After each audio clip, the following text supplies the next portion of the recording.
Agora sim, 9h05, a gente vai começar. Bom dia, que bom que vocês estão aqui com a gente. Eu sou a Juliana Kaiser, prazer estar aqui nesse evento da Mauon. Daqui a pouco a Melanie vai falar um pouquinho sobre a organização. Queria agradecer a todo mundo que conseguiu estar aqui. A gente sabe que no final do ano é sempre aqueles últimos suspiros, né? Como é que a gente consegue chegar a 31 de dezembro com saúde, especialmente saúde mental nesses tempos pandêmicos. Então, que bom que a gente está aqui.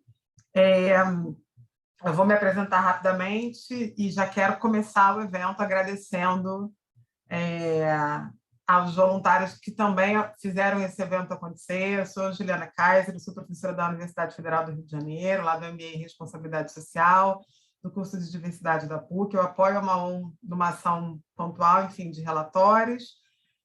Sou entusiasta do tema da migração e do refúgio, então, para mim, é um prazer estar aqui com vocês. A ideia é falar, eu vou falar 5 minutinhos sobre ESG e como é que a gente faz essa ponte com empresas, mas antes eu quero agradecer aos voluntários queridos que nos ajudaram muito nesse período para que a gente pudesse consolidar esse evento em dezembro. A Mauon está em plena operação, fazendo várias ações de responsabilidade social, então, sem eles, a gente não estaria aqui hoje.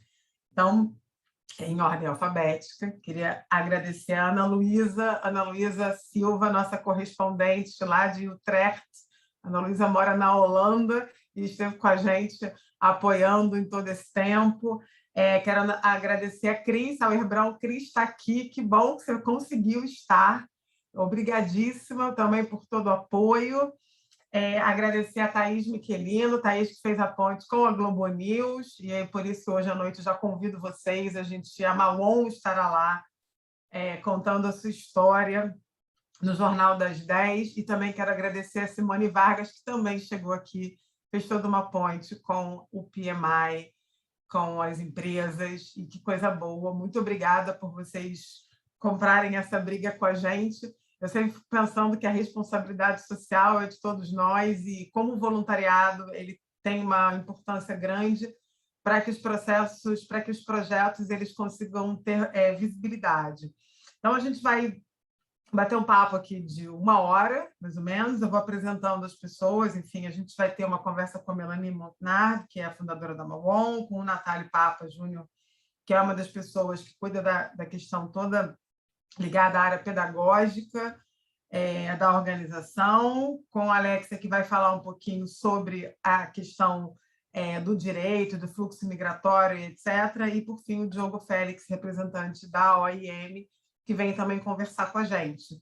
Então, quando a gente desenhou esse evento, uma das coisas que eu venho fazendo nos últimos, talvez, 2 anos, é conversar com empresas para entender com elas, e aí muito através da universidade, como é que a gente consegue olhar para os indicadores de diversidade, já que é uma tendência de mercado global, e aí vocês vão perceber que eu vou falar mais de mercado do que de direitos humanos, é um pouco o meu papel aqui hoje, falar para as empresas como é importante que elas promovam diversidade, o que isso traz para uma empresa, em termos de resultados, e aí a gente vai falar não só de resultados do ponto de vista de clima organizacional, mas de resultados financeiros, quando a gente vai ter conversas, né, enfim, com o C-Level, com conselhos de administração, a pergunta é: por que eu tenho que promover a diversidade? O que eu ganho com isso?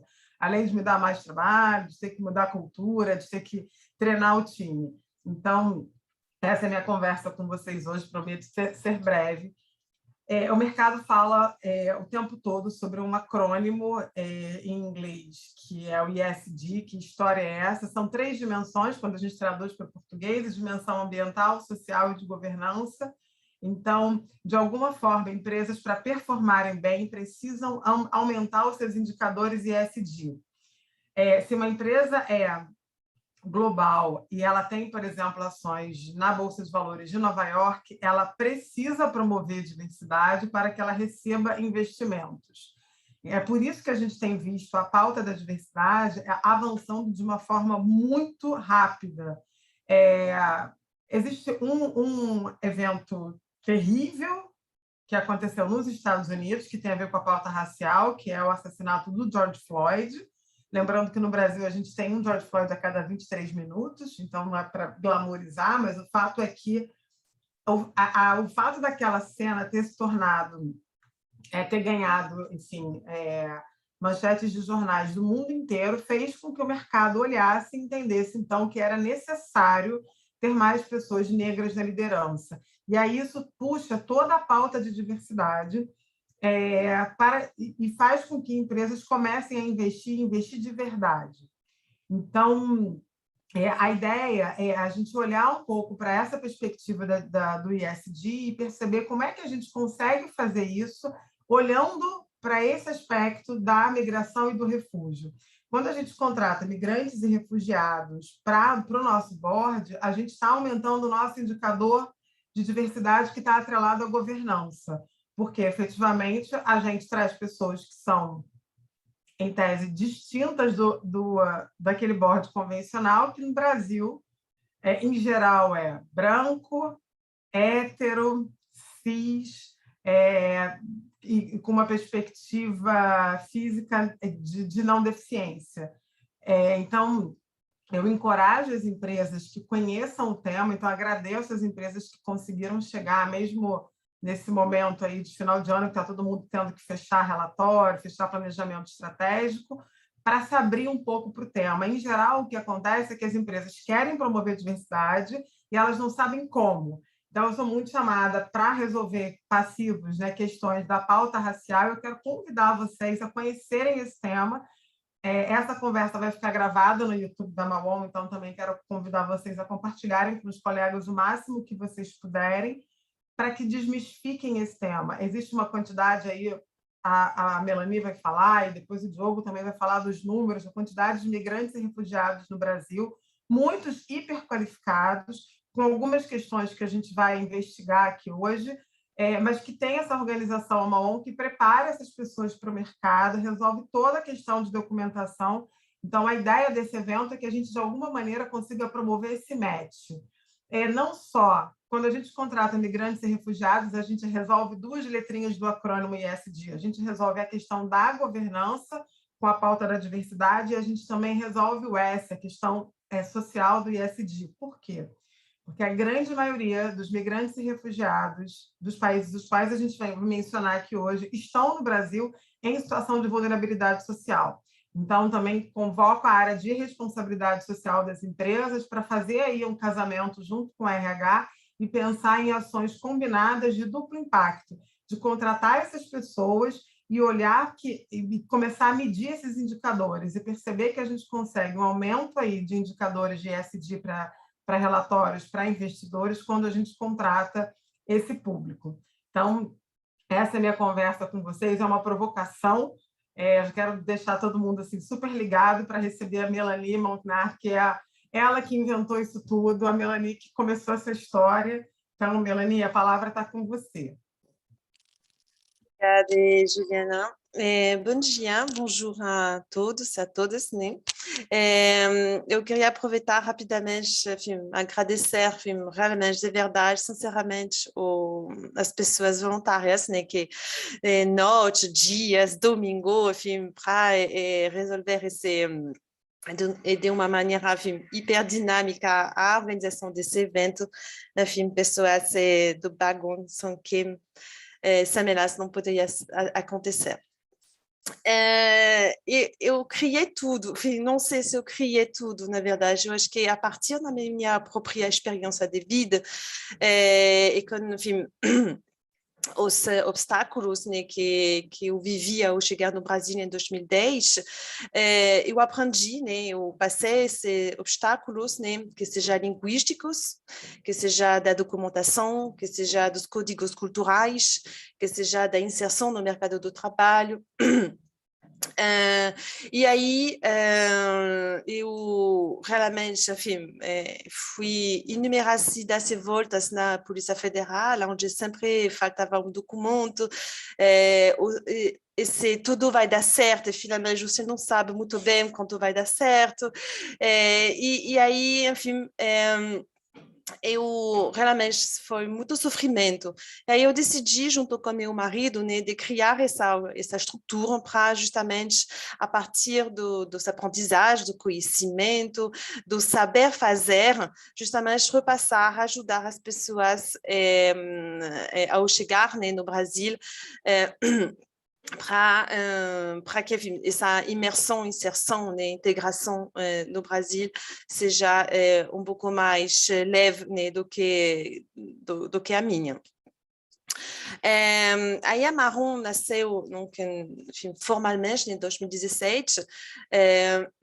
A gente oferece apoio, auxílio à documentação, toda a parte da regularização migratória, porque a gente entende que acessar ao documento, essa pequena carteirinha, faz que você tenha acesso a todos os seus direitos, né, no Brasil, e se sentir cidadão, né, na nova sociedade é muito importante, né, faz parte da autoestima. Desse processo, né, de reconstrução, e também uma atividade, né, de capacitação para justamente apoiar na geração de renda das pessoas.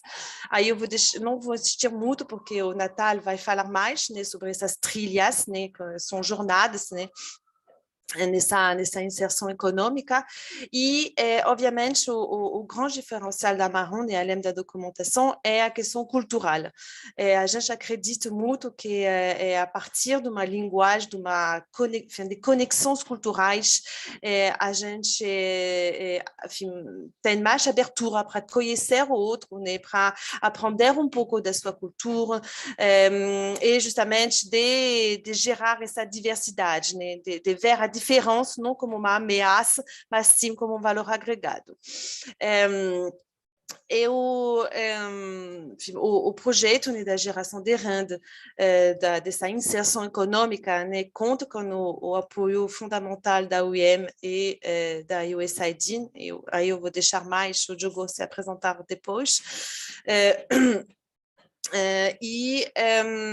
O que, enfim, especificamente sobre a questão da empregabilidade, né, que é o foco hoje, eu queria talvez sempre falo isso aqui para a Juliana, né? Eu sei vender a pauta da migração, mas eu não sei vender a pauta da diversidade dentro das empresas, né?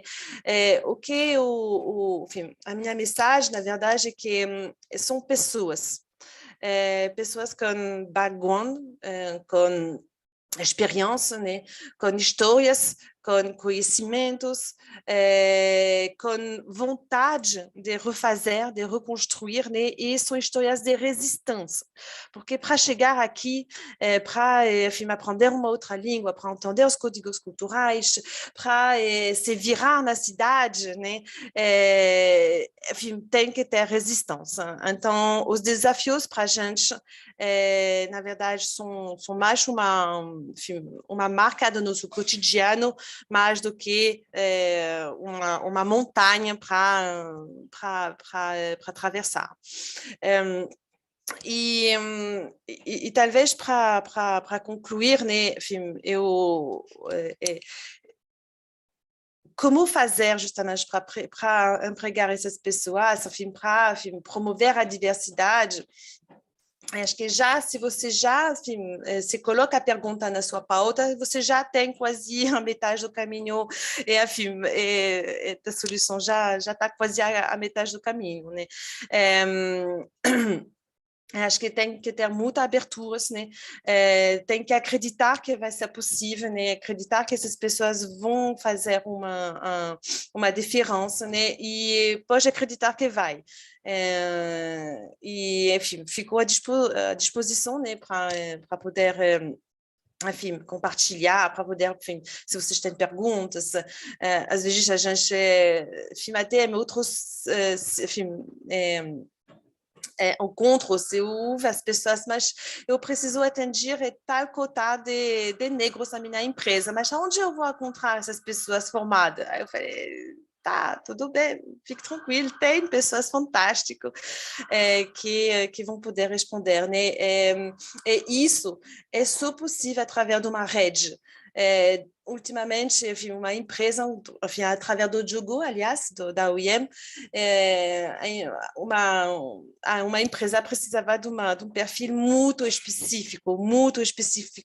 Aí eu falei, gente, eu nunca vou encontrar, vai ser muito difícil, não sei como eu vou fazer. Então, imagine se eu tenho uma rede, eu sou nessas redes, aí eu não sei como fazer. Aí eu não sei, eu estava procurando, mandou mensagem, aí eu sentei, falei, bom, vamos lá, vamos com calma, aonde eu posso encontrar essa pessoa, né? Então eu voltei para desde o início, né, a falar, estou em São Paulo, eu vou ligar essa pessoa, eu vou falar com ela e talvez vai sair algo, né? E isso que aconteceu. Eu falei, de repente, assim, do nada, e aí a pessoa, mas Mani, por que você não faz isso aqui? Eu falei, isso, exatamente. E aí eu encontrei a pessoa. Eu encontrei o perfil perfeito, na hora a empresa ligou, a pessoa foi entrevista e já pronto para ser, enfim, vai começar na segunda. Então, é possível, porque, enfim, a partir do momento que tem ser humano nessa planeta, tudo é possível para criar junto e trabalhar junto, né? Eu vou deixar meu contato, né, no chat, se vocês têm algumas dúvidas, perguntas, enfim, não tem perguntas idiotas, por favor, né? Falando com algumas empresas, essas pessoas são muito perdidas, né? Especificamente na questão da documentação, porque a gente sabe muito bem que o Brasil tem essa cultura, né, dos papéis, da burocracia, e a gente não sabe muito bem aonde fazer, como fazer, etc. Mas a gente resolve para você, porque a gente já sabe como fazer. Aí a Alexa, que vai ter a dor de cabeça, a gente vai comprar dipirona para ela e ela vai se virar. Conta com a gente. Bom evento, gente. Abraço. Obrigada, Melanie. A Alex fala daqui a pouquinho da dor de cabeça. A gente compra dipirona para ela.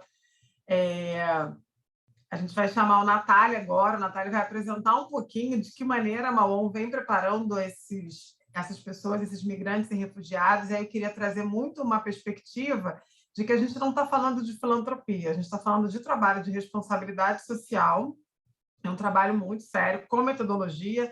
Há uma série de educadores que trabalham, o Natália é um deles, a pessoa que coordena essa área toda e que pensa uma metodologia que é muito desafiadora, porque tem que trabalhar com pessoas de diversas nacionalidades que trazem histórias. Essas pessoas não são tábuas rasas, cada uma tem uma vivência, uma história, um idioma, e está todo mundo falando português, ou tentando, ou aprendendo português, e mais do que aprendendo português, é aprendendo o jeito brasileiro de viver, que a gente sabe que a gente tem um jeito que é só nosso, né? A gente começou o evento 9h05. Esse é o jeitinho brasileiro. 9 horas a gente estava aqui, mas a gente sempre dá aqueles 5 minutos, porque sim, né? Porque é gentil dar 5 minutos. Natália, está com você a palavra, por favor. Obrigado, gente, a todos que puderam estar aqui com a gente hoje. Realmente é um desafio muito grande. A Juliana colocou muito bem quais são os desafios que a gente tem em termos de ESG, essa sigla que está ganhando muito espaço hoje, que bom, porque traz a pauta do que a gente quer discutir. A Melanie também falou bastante sobre o nosso processo, o que a gente ajuda.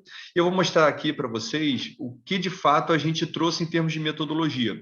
Essa metodologia vem sendo construída ao longo dos últimos anos, claro, ela não é parada, ela é viva, a gente constrói junto com os alunos, a cada turma é uma novidade e a gente adapta para a turma seguinte.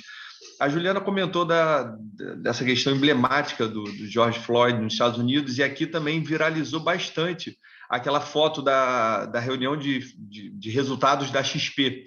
Aí, todos os diretores, toda a parte da alta cúpula da XP eram, como ela falou, brancos, provavelmente héteros, o que a gente chamaria aqui do hétero top, né?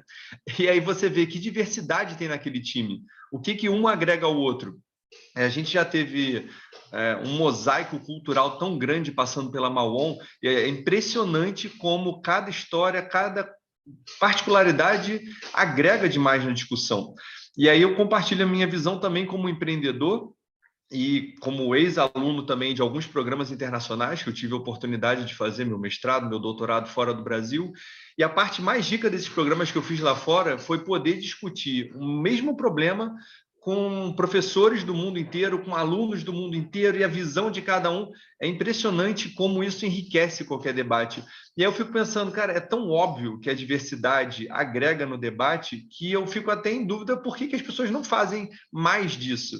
É normal quando você se identifica com uma outra pessoa muito parecida, mas o fato é que quanto mais diverso o seu time, mais você tem a agregar pontos de vistas diferentes e soluções que você nem imaginaria, porque cada um, óbvio, com a sua particularidade, sua história, sua vivência, sua cultura, vai ter uma visão sobre aquele problema. Então, quando você traz outras, você tem ideias totalmente novas. Isso é muito, muito enriquecedor. É o que eu sempre falo, como a Juliana também comentou, não é algo assistencialista, é algo que vai trazer resultado. É algo que também, se você, vamos supor que a sua empresa não pense nesse aspecto social, tá, mas só dela pensar em gerar um resultado melhor, ter mais diferença, ter um brainstorming muito mais rico, isso já agrega. Então, olha que legal você poder fazer as duas coisas. E como a Juliana também comentou, são 3 letrinhas, né? A gente tem a parte de governança, que ok, se você está preocupado só com isso, resolveu esse problema. A parte social, a grande maioria está em situação de vulnerabilidade, então você resolve mais uma. E a parte de meio ambiente, inclusive no nosso programa, a gente traz assuntos relacionados à sustentabilidade, ao uso de materiais, reciclagem tem demais, a gente tem muitos empreendedores que trabalham com artesanato, reciclando outros itens, enfim. Então, a gente consegue, de repente, até trabalhar nas 3 letrinhas da sigla do ESG, e isso é muito legal. Eu vou mostrar aqui para vocês rapidamente o programa, e, óbvio, também fico totalmente à disposição. A Melanie já colocou o contato dela, eu também vou colocar aqui o meu, mas eu vou compartilhar a tela com vocês para que vocês vejam a metodologia que a gente está usando hoje, e vocês vão perceber como a gente tem um foco geral. O nosso objetivo é a geração de renda. Vocês podem só me confirmar se estão vendo minha tela? Sim, só não beleza. está em modo apresentação. Tá, perfeito. Projeto, conteúdo de educação, sim. Perfeito. Então, bom, a gente tem um programa que a gente construiu, são 41 horas de conteúdo, então é um conteúdo rico, é vasto e bem completo. Modéstia à parte, eu acho que está muito bom, e a gente também vai construindo, como eu falei, a cada nova turma, a cada novo grupo, a gente faz as adaptações, a gente percebe o que pode ser mudado de uma turma para outra. Hoje são 12 horas de aula, são 12 aulas, desculpa, de 1h30 cada, e a gente separou em trilhas, que eu vou explicar para vocês. Por quê? A gente faz ciclos diferentes, porque cada um também tem objetivos diferentes. Então, dentro desse grupo de migrantes que a gente recebe, a gente percebe as particularidades de cada um e também direciona, obviamente, ao que faz mais sentido ter conteúdos específicos. Então, a gente tem essas 41 horas de conteúdo quebrado entre 18 horas de aula, 18 horas de tutoria. O que é a tutoria? A gente tem um caderno de exercício, então, ao final de cada aula, tem a aplicação prática daquele conteúdo. Então, não fica algo simplesmente teórico. Pelo contrário, além de trazer todos os exemplos práticos ao longo da aula, depois da aula, cada aluno vai fazer um exercício especificamente sobre aquele conteúdo. Então, se a aula, por exemplo, foi finanças pessoais, um assunto, obviamente, muito importante, a gente, no dia seguinte, vai disponibilizar o exercício para cada um montar o seu orçamento doméstico.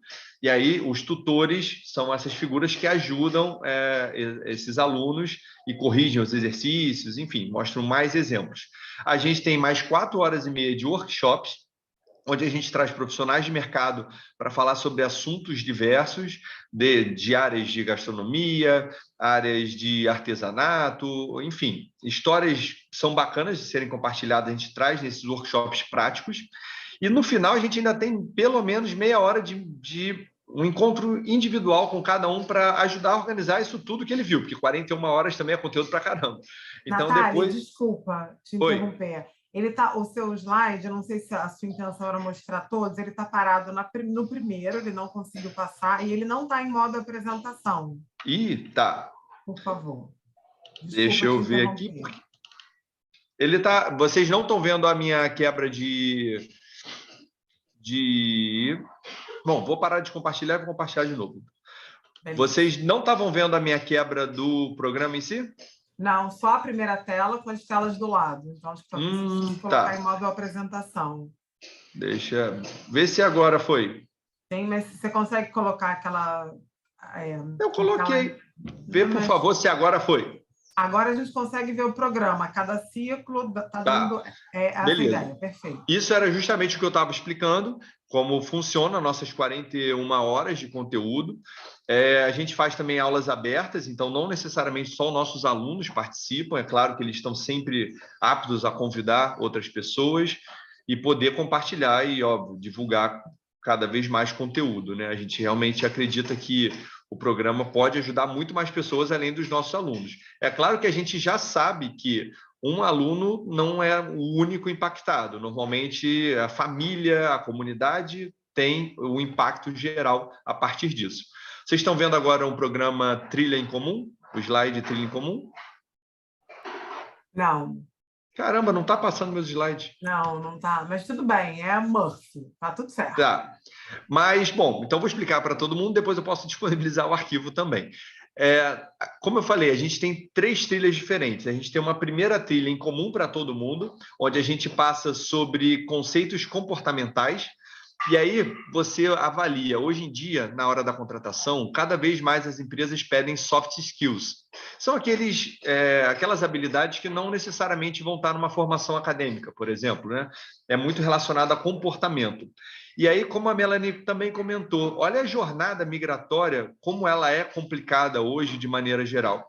Então, um soft skill de resiliência, de busca de objetivos, de empatia, isso tudo já está intrínseco nos nossos alunos, nesses migrantes, porque eles já passaram por tanta coisa que alguns desses soft skills naturalmente já estão imbuídos neles.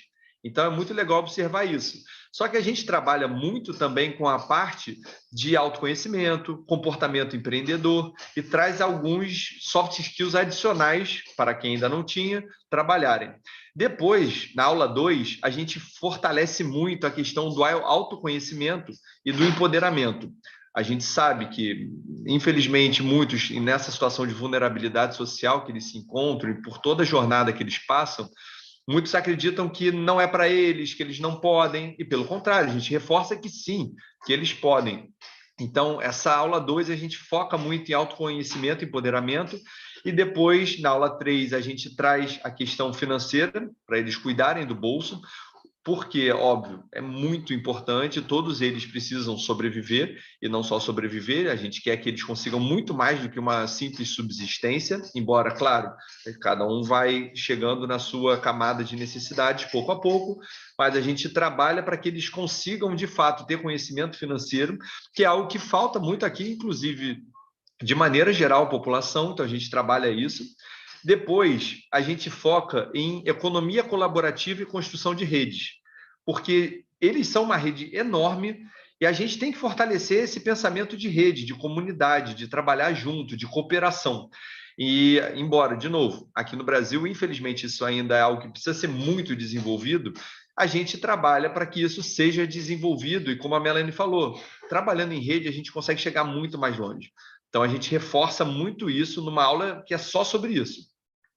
Depois a gente passa para a gestão de pessoas e partes interessadas, gestão do tempo, projetos e processos, para eles organizarem um plano de vida, de projetos propriamente dito, e essa é a nossa trilha em comum. Então, a gente passa sobre comportamento, empoderamento, finanças, colaboração, pessoas e gestão do próprio tempo, projetos e vida. Assim, a gente conclui uma trilha que é comum. Todo mundo que entra no nosso programa passa por essa trilha. Depois, a gente passa para as trilhas específicas. A trilha número 1, empreendedorismo número 1, é aquele público que está começando, que quer tirar ainda o negócio do papel. Tem ideias ou está bem no início e a gente vai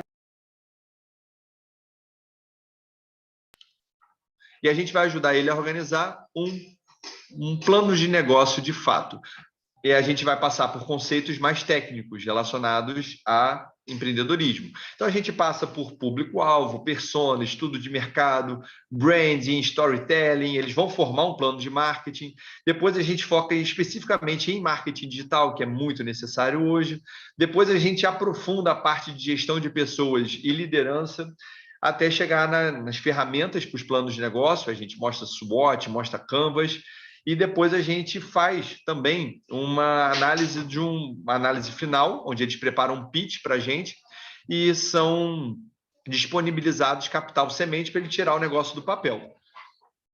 Num passo seguinte, a gente ajuda também aquele empreendedor, numa outra trilha, que está com o negócio já consolidado, mas que ainda muito inicial, mas a gente ajuda ele a escalar o negócio. E a gente traz ferramentas de expansão, escalabilidade, parte financeira.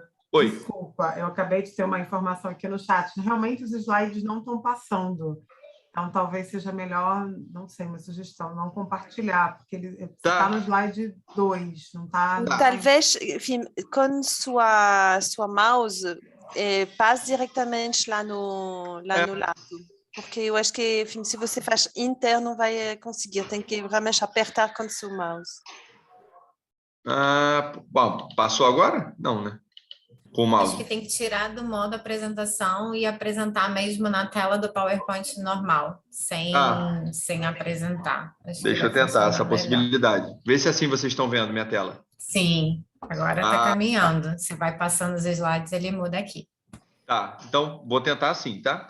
Então, nessa trilha número 2, a gente foca nos empreendedores que já têm um negócio para trabalhar para que eles consigam expandir o negócio e, de fato, gerar uma renda mais interessante que realmente vá compondo uma questão familiar. Uma coisa interessante, um dos pontos que a gente trabalha aqui na aula 12, além no final dessa trilha, que seria além da defesa do pitch deles, a gente trabalha a questão da empregabilidade naturalmente. Então, todos os projetos que estão nessa trilha têm como um dos compromissos trabalhar na empregabilidade de alguém que não está nessa trilha. Por exemplo, trazer um migrante que está buscando emprego para compor a equipe. Então, a gente reforça muito isso para quem chega no momento de contratação ter uma prioridade de contratação natural de algum outro migrante, que isso, obviamente, já ajuda ao fortalecimento da comunidade. Na trilha empregabilidade, que seria uma terceira trilha, digamos, é aquele aluno, aquele migrante que está, de fato, buscando se recolocar no mercado. Então, depois das 6 aulas iniciais, que são comuns a todos, como eu comentei, a gente chega nas aulas específicas, onde a gente trabalha com ele o foco na empregabilidade. O que ele precisa organizar a vida dele antes de conseguir um emprego? Como é que ele realmente monta um currículo atrativo, considerando o que os RHs hoje pedem cada vez mais? A gente ajuda eles a mapear oportunidades, aonde procurar, LinkedIn, uso de redes sociais, enfim, essa questão, e como trabalhar nas candidaturas. Todos eles montam vídeos currículos, além do currículo impresso, isso também é legal, porque cada vez mais vem sendo demandado.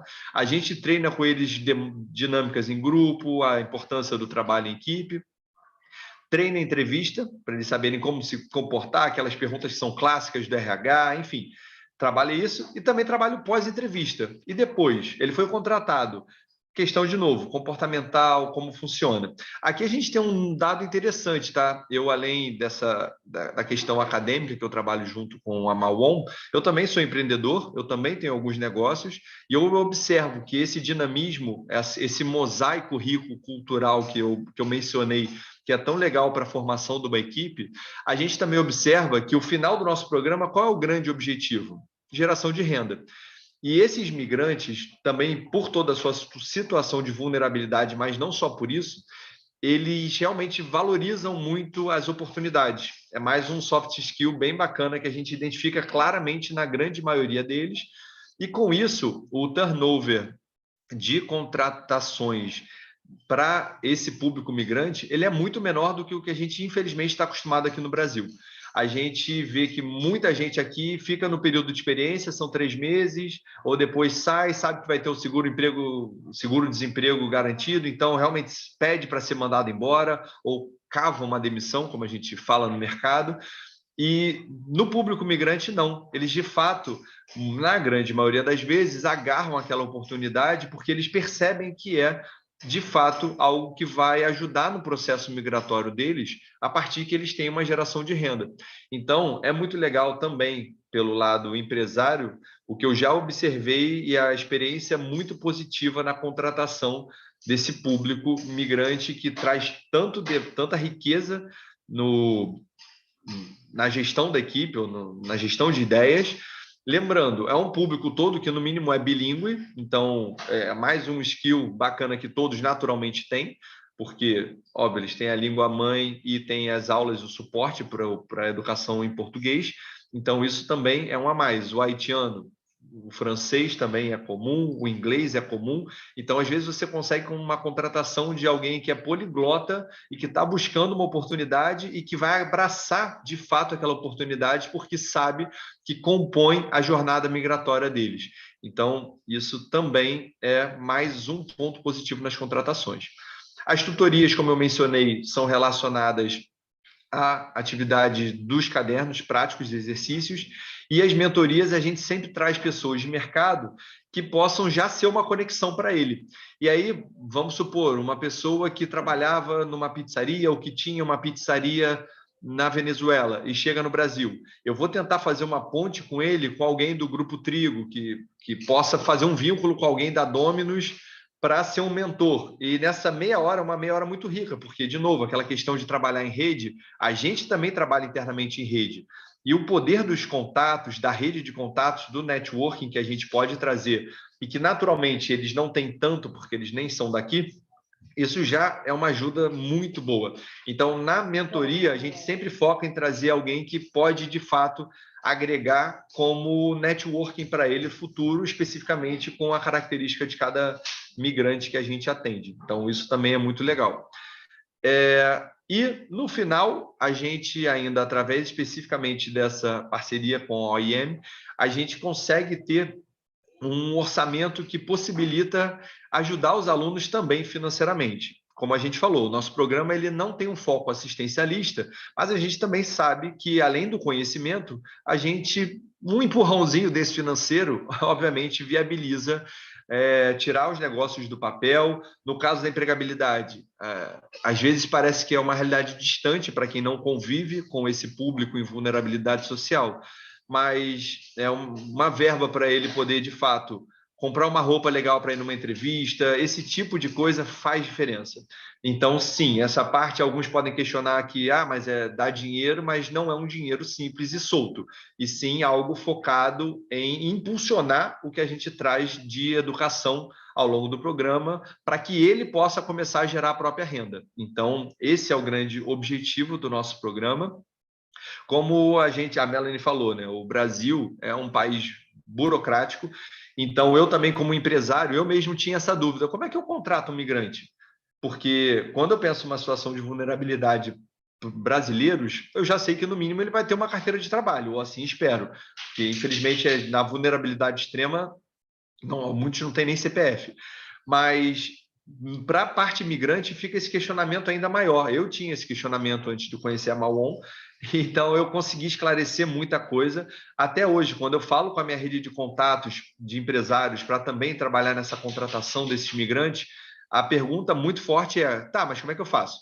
E aí já passo o gancho para Alexia, como foi comentado, que trabalha nessa parte de legalização e vai poder esclarecer muito mais sobre como é muito mais simples do que a gente imagina, tá bom?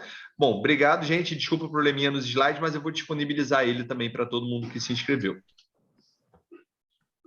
Obrigada, Natália, por trazer a contribuição. Acho que é para as pessoas poderem ter ideia. O Yuri está respondendo no chat, sim. Esse material pode ser disponibilizado para vocês. Eu estou aqui com o depoimento de uma empresa que contratou um dos migrantes, e aí esse depoimento chegou agora até mim. Eu queria ler rapidamente para vocês aqui. Deixa eu ver, talvez eu precise ler no web WhatsApp para eu conseguir enxergar bem e conseguir ler. É o chefe de cozinha de um restaurante, que eu acho que é no Rio, o restaurante Raval. Bem, eu, como chefe de cozinha, estive procurando um assistente de cozinha e assim que o Juan apareceu na minha vida. Posso dizer que foi uma surpresa maravilhosa, pois conheci um menino com cabeça de homem, que mesmo com as cicatrizes que a vida já lhe deu em seus 18 anos, não deixou seu jeito carinhoso e humano de lado. Como profissional, afirmo que o Juan é um profissional raro, determinado, que aprende tudo rapidamente e está sempre disposto para trabalhar. Durante o trabalho, Juan mostra sua gentileza com todos ao redor, se tornou uma peça super querida por toda a equipe. O que mais me surpreendeu foram os valores morais e seu caráter ilibado. O Juan poderia ser um adulto rebelde, sem perspectiva nenhuma na vida, mas, ao contrário, é um ser humano que tem em seus valores a sua esperança no futuro. Então, como alguém que contratou um refugiado, posso afirmar, não resta dúvida que a empresa que der a oportunidade para essas pessoas não vai se arrepender, pois são profissionais esforçados, dedicados e que sabem ao valor do trabalho. Se alguém tiver algum preconceito, coisa que nem cabe mais em nossa sociedade, mas caso tenha, deixe ele de lado e dê oportunidade, pois sua empresa terá um excelente funcionário e uma ótima pessoa. Obrigada pela oportunidade de conhecer o projeto e pela felicidade de conhecer o Juan. Dito isso, quero chamar a Alexia Kilares. A Alexia é a pessoa que a Melanie, no início, falou que a gente providencia de pirona, porque a gente, só para contar uma fofoca de bastidores, uma fofoca do bem. Tem um grupo no Telegram do projeto. A Alexia é a pessoa que manda as fotos mais emocionantes. A Alexia é a pessoa que dorme na Polícia Federal, vai com as famílias inteiras e ela mostra as fotos das pessoas com os documentos. O que é uma pessoa chegar num país e conseguir ter o seu documento, ter o seu status migratório regularizado. Eu acho que uma das coisas que mais me emociona nesse projeto é quando a Alexia vem com as fotos dela. Então, ela vem falar que profissão maravilhosa é essa de ser advogada de direitos humanos e garantir que as pessoas tenham os seus direitos respeitados numa nova terra. Alexia, a palavra está com você. Obrigada, Juliana. Bom dia a todas e todos. Parabenizo a organização do evento. Bom, como a Melanie e a Juliana me disseram, eu sou a Alexia, eu sou advogada da Marrom, mas eu não atuo sozinha, tenho uma equipe jurídica, na verdade, que atua comigo, com o Thaís, a Adel, Melanie também, que está sempre ali, dando para a gente um amparo, com base em toda a experiência dela, né, de ter regularizado a si mesma, a própria família, enfim, tem todo esse background e conhecimento na prática do que é lidar com a Polícia Federal. Meu trabalho, a gente começa, a nossa metodologia, né, na Marrom, começa sempre por uma escuta muito ativa do migrante ou do refugiado, para tentar entender justamente o que ele precisa em termos de documento. Porque justamente, felizmente, em razão, né, dessa mudança legislativa, que revogou completamente o Estatuto do Estrangeiro, que é uma norma lá da ditadura militar, do período da Guerra Fria, né, e deu espaço para a nova lei de imigração, que é uma norma de 2017, a gente tem inúmeras formas de regularização migratória para os migrantes, né? Desde, obviamente, o Instituto do Refúgio, né, que é uma regularização que tem como fundamento a proteção dessa pessoa aqui no Brasil, como qualquer outra forma de regularização migratória baseada em contrato de trabalho, reunião familiar, enfim, investimento, por exemplo, enfim, inúmeras formas de regularização que essa nova lei possibilita para a gente, traz de novidade para a gente. E justamente essa lei, ela pauta o migrante, né, como um sujeito de direitos, então que possui direitos aqui no Brasil, e dentre eles o direito de trabalhar. Então, não é para ter dúvida, na verdade, de se o migrante pode tirar carteira de trabalho, se pode ter CPF, se vai ter um documento de identificação aqui no Brasil. Sim, vai ter todos esses documentos, sim. E mais do que isso, né? Vai conseguir acessar os direitos e todos os sistemas, né? Por exemplo, o direito à educação, o direito à saúde pública, como qualquer brasileiro. Então, isso é bastante importante de dizer.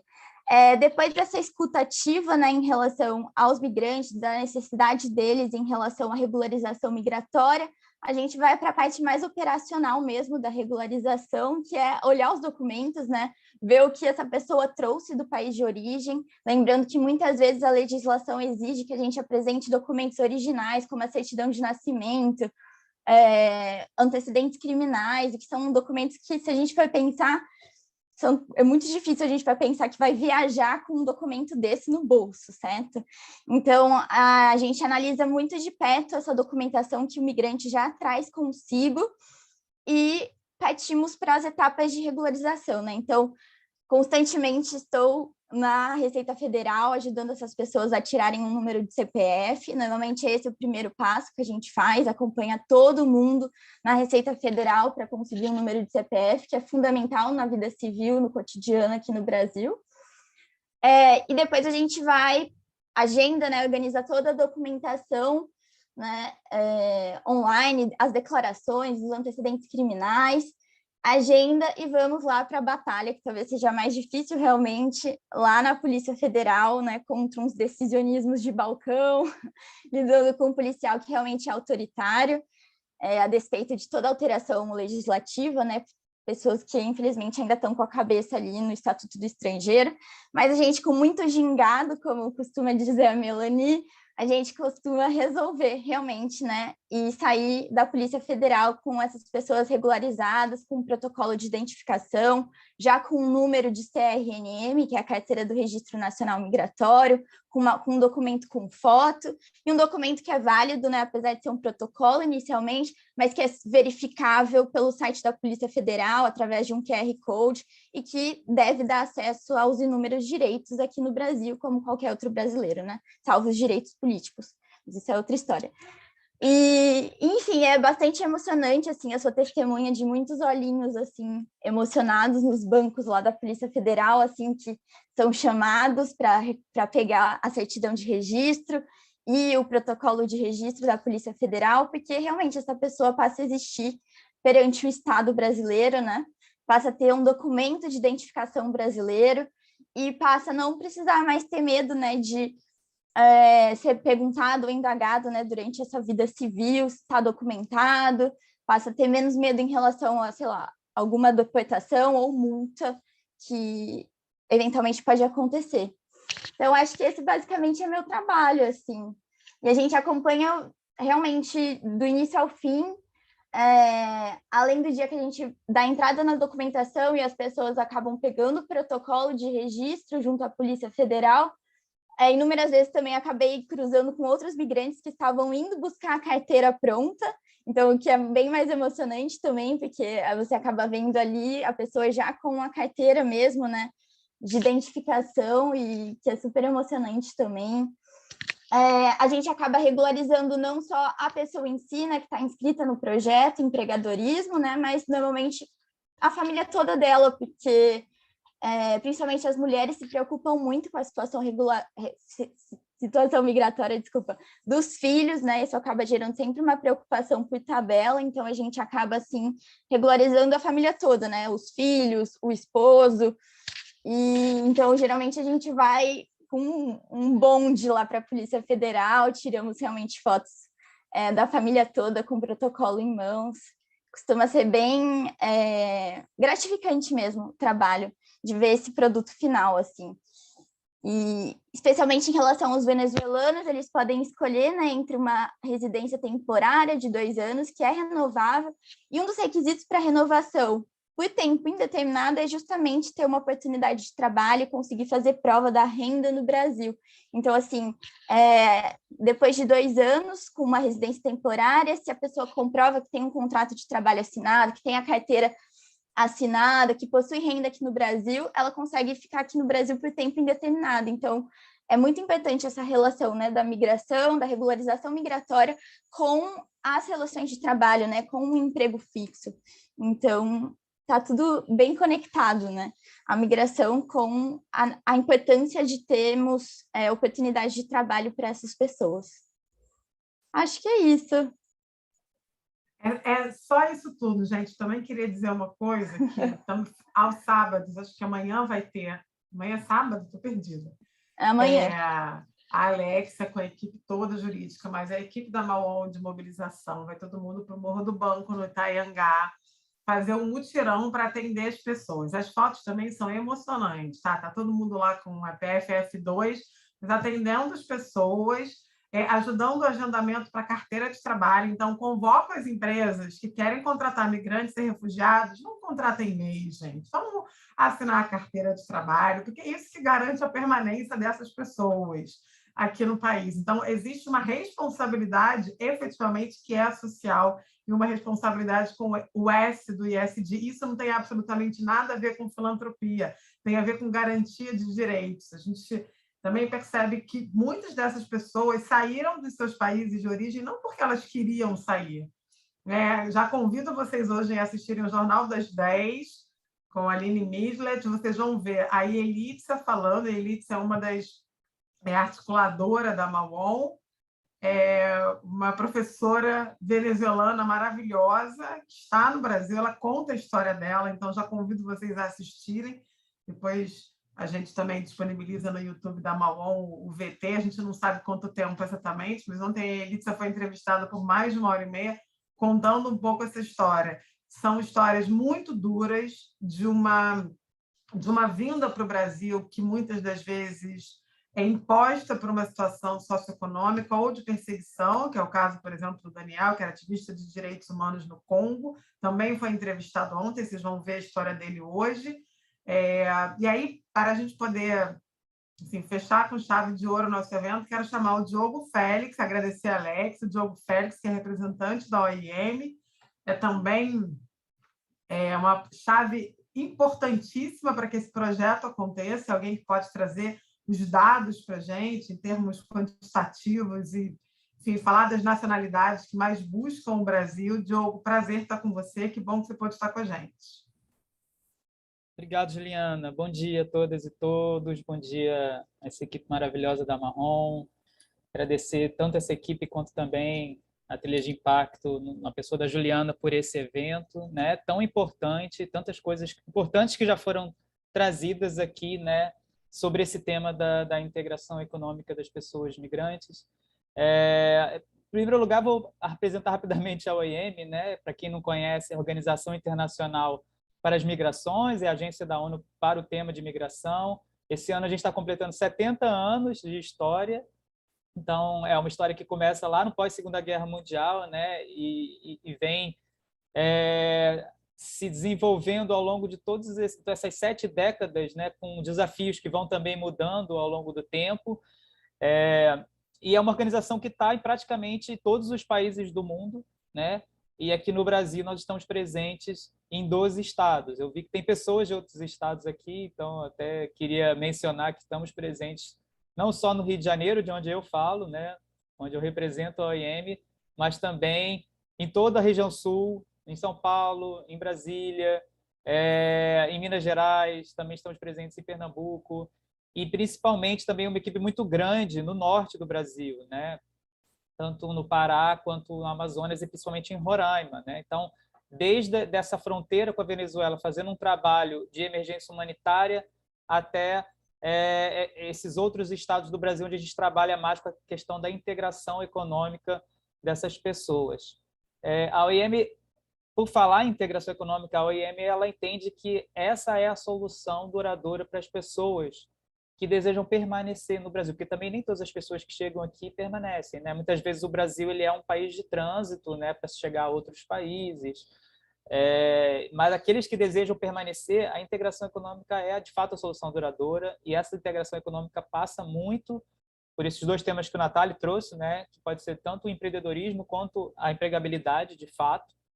Então, essa geração de renda segura, estável, digna também, principalmente, para que essas pessoas possam recuperar a autonomia delas aqui no Brasil, se desenvolver e, enfim, viver uma vida em paz, em segurança e com toda a dignidade, né? Como qualquer um de nós gostaríamos e também procuramos no nosso dia a dia.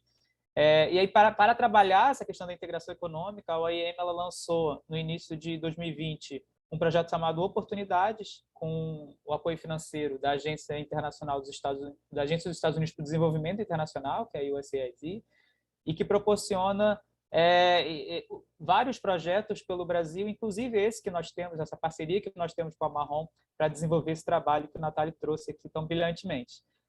A respeito de números, né, Juliana, você mencionou sobre essa questão dos números, né? A gente teve nessa semana o lançamento do OBMigra, que é o Observatório das Migrações Internacionais no Brasil, que informou que o Brasil tem 1.300.000, né, cerca de 1.300.000 migrantes internacionais no momento, vivendo aqui, né?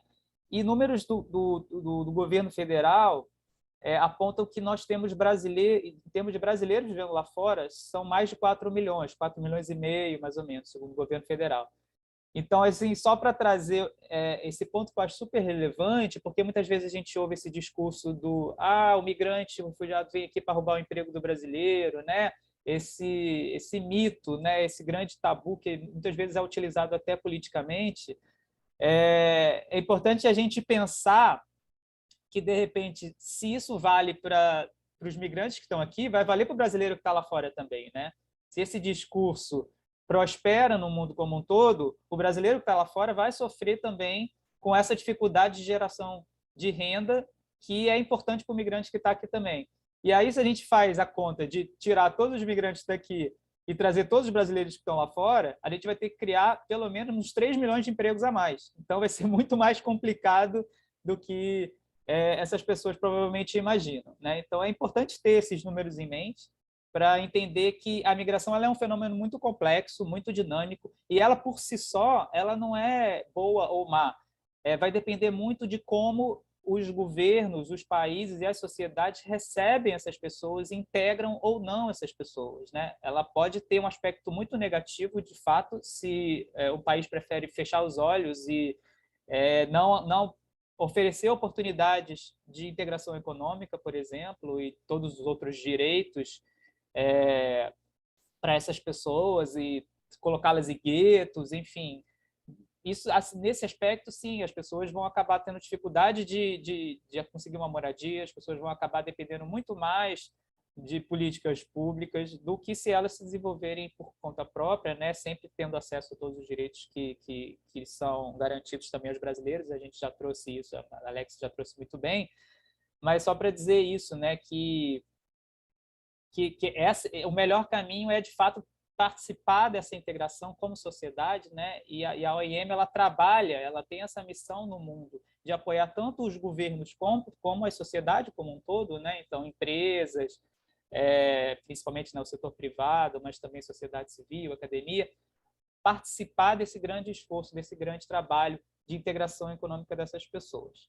A Covid ela trouxe muitos desafios, né? A gente sabe muito bem, nesses últimos praticamente 2 anos, como a população brasileira foi afetada, mas imagine a população migrante refugiada, que é uma população que tem uma rede de proteção, uma rede de afeto muito mais restrita do que dos brasileiros e muitas vezes também a gente viu, né, vimos pessoalmente com essa população que a gente trabalha, que muitas vezes essas pessoas são as primeiras a perder o emprego e as últimas a conseguir, né? Então, a Covid, ela de fato impactou assim muito, muito, muito mais do que os brasileiros. Ela impactou essa população migrante refugiada, que teve muita dificuldade até de acessar esses benefícios como auxílio emergencial, né? Por uma série de dificuldades de desconhecimento também. Então, essas pessoas que estão numa situação de vulnerabilidade foram ainda mais vulnerabilizadas por essa pandemia, que trouxe outros desafios para além daqueles que a gente já estava acostumado a enfrentar, né? O que eu falo para as empresas, né? Que Natália, Alex, a Melanie já trouxeram muito bem assim, a questão dos benefícios, né? Mas saber principalmente que vocês não estão sozinhos, porque existe a Marrom para apoiar, existe a OIM, existem outras organizações da sociedade civil, outras agências da ONU, e existe a legislação brasileira, né, que está do lado das empresas. A legislação diz que vocês podem contratar, vocês não precisam ter medo de contratar essas pessoas. Essas pessoas estão amparadas pela legislação, que é uma legislação progressista. A Alexa comentou, né, que a gente superou essa barreira imposta pelo Estatuto do Estrangeiro de 1980. Então, vocês estão completamente amparados, não só pela legislação, como por toda a sociedade, para contratar essas pessoas, que são pessoas com enormes talentos. E quando a gente fala contratem, a gente não está falando de um ponto de vista da beneficência, a gente está falando do ponto de vista dos benefícios, né? Olhar essa questão da contratação não pela beneficência, mas pelo benefício que a sua empresa vai ter, né? Que já foi muito comentado aqui, né? A questão do turnover, a questão de assiduidade, de pontualidade, de gratidão pela oportunidade, de diversidade como um todo, de uma nova perspectiva para os desafios, de soluções que trazem. Eu já ouvi até casos presenciei casos de pessoas que abriram mercados em outros países para uma empresa simplesmente porque tinham redes, tinham conhecimentos, tinham capacidade de traduzir aquele produto, né, aquele aplicativo, às vezes, para um outro mercado. Então, assim, os benefícios a gente não consegue nem listar aqui, né? mas a gente comenta alguns porque, de fato, eles existem, a gente fala isso a partir de experiência de retorno que a gente tem das próprias empresas. E, por último, queria dizer que assim, existem todos os perfis, né, de imigrantes e refugiados. Não pensem que essas pessoas são pessoas, aquela imagem clássica, né, do homem que sai com uma trouxa, muito pauperizado, né, que a gente vê, às vezes, na África, no Oriente Médio, principalmente com o fluxo de venezuelanos, que hoje são cerca de 260 mil, né? A Juliana até pediu para comentar as nacionalidades, a gente tem hoje cerca de 260 mil venezuelanos, estão em primeiro lugar no ranking de nacionalidades, em seguida os haitianos, e depois uma série de outras nacionalidades em menor número. Então, com esse perfil de venezuelanos, a gente viu uma feminização, né, em primeiro lugar, do fenômeno da migração. Então, cada vez mais mulheres chegando, né, que trazem também outros desafios que a gente pensar em políticas públicas e de integração dessas mulheres que muitas vezes não tem com quem deixar a criança, então vão para o empreendedorismo, mas por que não também trabalhar a questão da empregabilidade com essa mulher, né? E também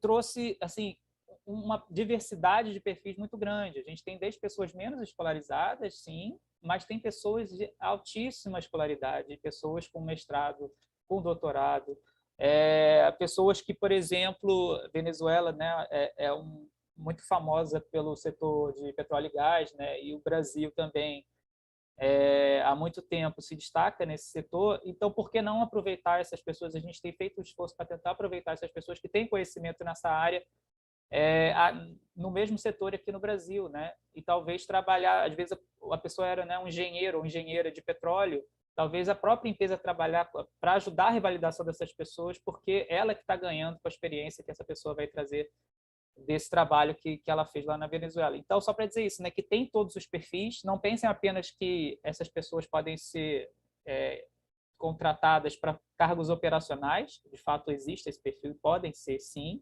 mas por que não pensar em cargos corporativos? Por que não pensar, como a Juliana trouxe bem no início, né, no board, né? Claro que o que eu digo sempre para as empresas, também não tente começar abraçando o mundo. Comece aos poucos, porque existem desafios, sim, né? É algo que é uma mudança mesmo de cultura dentro da empresa.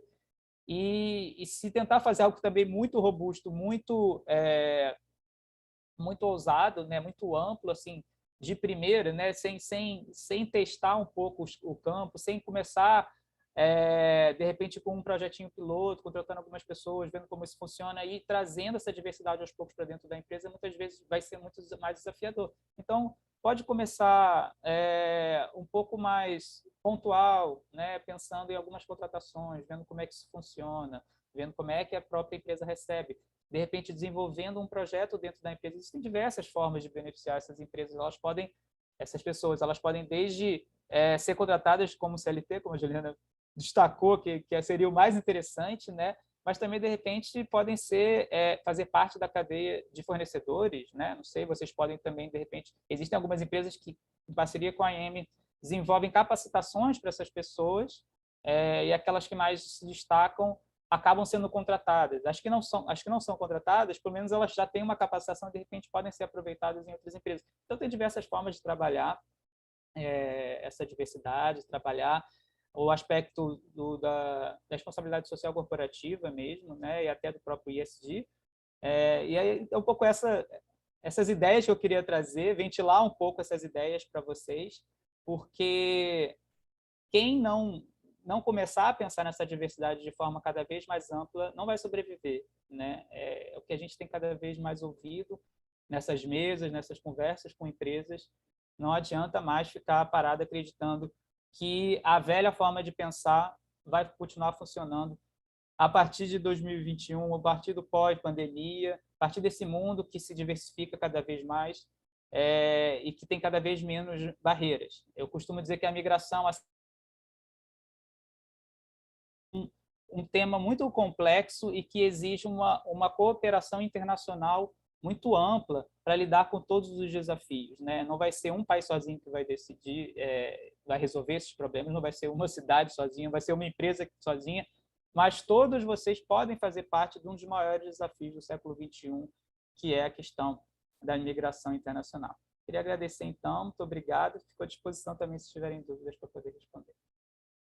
Obrigadíssima, Diogo, pela fala aí, super institucional, importantíssima para a gente. Acho que dá um pouco, quando você traz, né, enfim, que a empresa não está sozinha, eu acho que é muito importante isso, né, da empresa também se sentir acolhida, porque tem muito medo nessa relação, né? E, no fundo, é só sobre pessoas, né? É só sobre pessoas e como é que a gente consegue avançar na pauta. Muito obrigada. Queria perguntar para quem está por aqui, se alguém tem perguntas, eu vou pedir para que a gente trabalhe com perguntas no chat, por favor. Algumas a gente já foi respondendo, ao invés de fazer perguntas através do microfone, porque começamos 9h05, tínhamos 1 hora, a gente já passou 5 minutos aí, mas a gente está no nosso jeitinho brasileiro, um pouquinho a mais, com um pouco de samba também, dá tudo certo no final. Então, quero deixar vocês à vontade, se vocês tiverem perguntas, quiserem colocar no chat. Diogo, tem uma pergunta para você. A OIM leva essas informações para as empresas? Sim, o tempo todo, né? A gente sempre está tentando aí bater as portas das empresas e trazer a palavra, né? Como a gente brinca, porque na verdade é isso, assim, existem muitos benefícios, mas as empresas não sabem que existem, muitas vezes elas não estão abertas para saber. Então, quando você vê o resultado de outras empresas que contrataram, trazendo esses depoimentos, como a Juliana trouxe, né? Nesse caso, em pequena escala, né? Pessoa de um restaurante que contratou um migrante, mas a gente tem empresas que contratam 200 pessoas, até mais, e que depois vêm agradecer também, que vêm falar. Mas com a Covid, principalmente, ficou muito difícil a gente conseguir abrir essas portas, né? Porque, claro, as empresas muitas vezes estavam demitindo, foi muito desafiador. O Rio de Janeiro é o estado que, se eu não me engano, tem o índice de desemprego mais alto do Brasil, se não é o primeiro, está pelo menos entre os 3 primeiros. Então, aqui no Rio, ainda tem sido, mas isso já melhorou bastante, muito desafiador a gente ter a abertura das empresas para ouvir, né? Para ter uma primeira conversa, né? Entender que a gente quer trazer essas informações, quer trazer esses benefícios, e não necessariamente ainda ter que firmar algum tipo de compromisso, né? O nosso trabalho também é gratuito, às vezes as empresas acham que tem que pagar alguma coisa, né? Assim como da Marrom também, quando está trabalhando a questão da integração econômica das pessoas, é missão mesmo, né? E a gente também desenvolveu algumas cartilhas para o setor privado a respeito dessa contratação, que traz informações sobre documentação, traz alguns benefícios também. Eles estão todos, essas cartilhas estão disponíveis, eu posso colocar aqui no chat também, no site da OIM, e são muito interessantes porque servem como guia mesmo, né? A gente dividiu em alguns temas, né?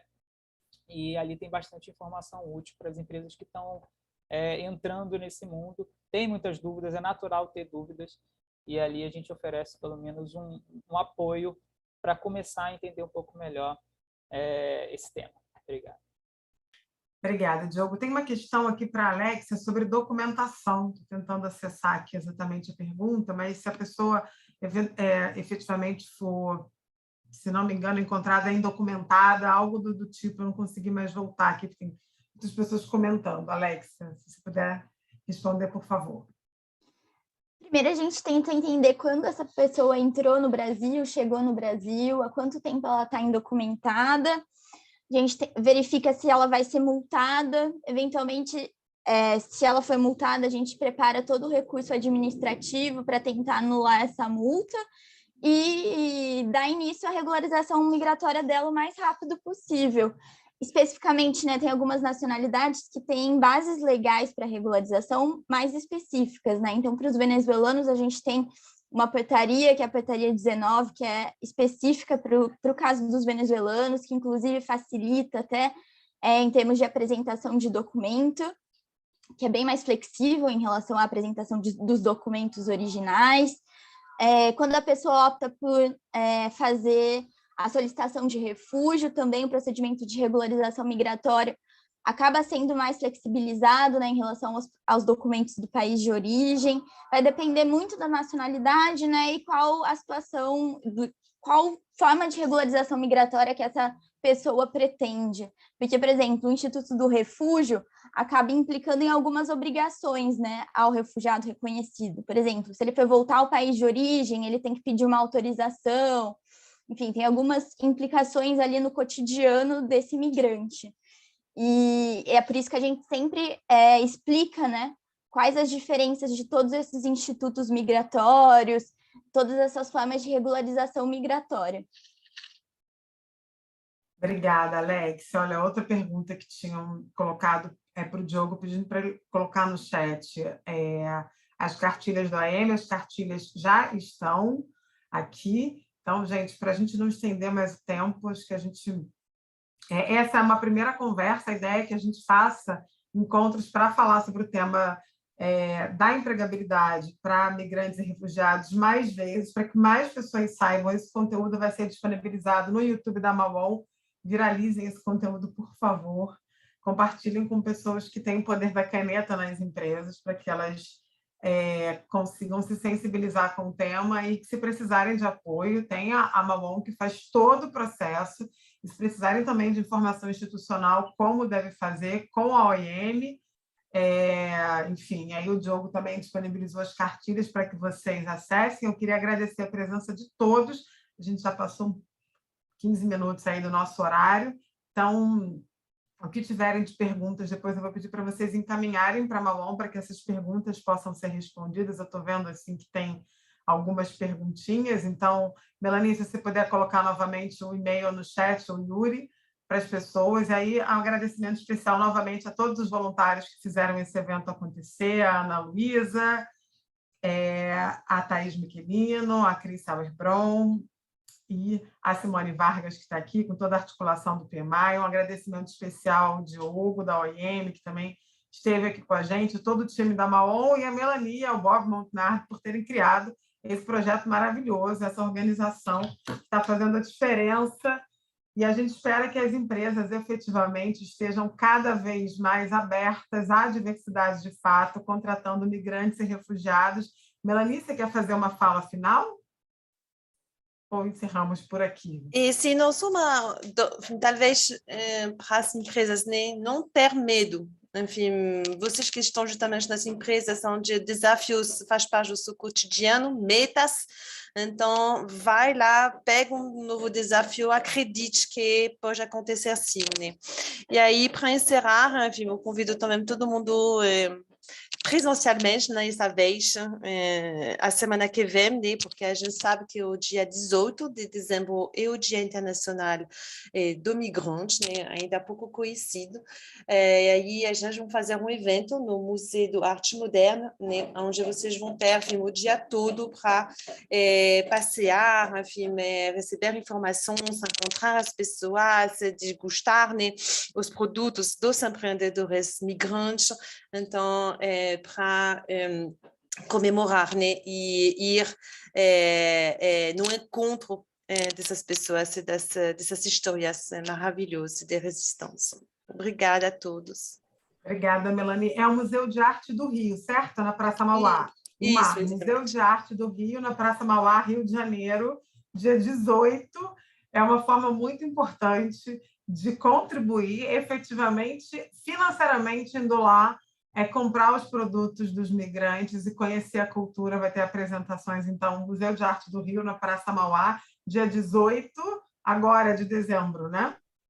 Na verdade, será dia 17, né, Melanie? O dia 18 é o Dia Internacional de Imigrantes, é dia 18, mas o evento vai ser no dia 17. Isso. Então, muito obrigada. Vamos voltar aqui, dia 17 de dezembro, Museu de Arte do Rio, mais conhecido como MAR, na Praça Mauá, um evento de dia inteiro. O Yuri já colocou aqui o post do Instagram, dia 17, a gente espera vocês lá. Mais uma vez, muito obrigada a todos, a gente está quase 1h30 juntos. Que bom que a gente conseguiu, é um prazer, e acompanhe a Mauon nas redes sociais, gente. Até a próxima. Obrigada.